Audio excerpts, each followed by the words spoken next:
Para este especialista em ortodontia e ortopedia facial, acordar com dor de cabeça pode ser o primeiro sinal de bruxismo. As pessoas sentem muita dor de cabeça, principalmente na região das têmporas, puxando para o pescoço, para a nuca, porque toda essa região está envolvida com músculos. E o apertamento muscular, o apertamento dos músculos da mandíbula, hipertrofia esses músculos, causando rigidez e muita dor de cabeça. O especialista conta que muitas pessoas apertam e rangem os dentes enquanto dormem. Um problema progressivo que pode desgastar e até mesmo amolecer os dentes. O bruxismo está associado, em quase 100% dos casos, ao estresse e problemas emocionais. Grande parte, ou a maioria dos casos, o bruxismo está ligado ao estresse da vida tumultuada do dia a dia, dos problemas familiares, dos problemas no emprego, no trabalho, a tensão no estudo.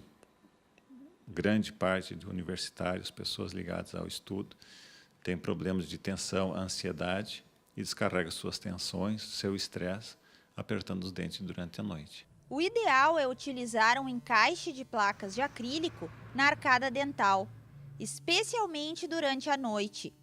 O procedimento é seguro e indolor ao paciente e leva rapidamente ao alívio dos sintomas. Além da plaquinha, o acompanhamento psicológico aliado às sessões de fisioterapia prometem colaborar com o tratamento do bruxismo.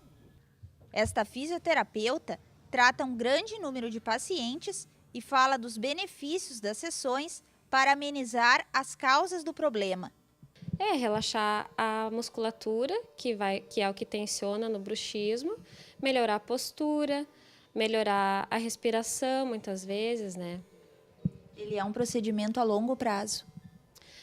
O RPG é várias sessões, né? Tem gente que faz por 1 ano, depende do caso. E a fisioterapia tradicional também, enquanto a pessoa está com a queixa, tem que ser tratado, né? Não tem assim um número certo de sessões.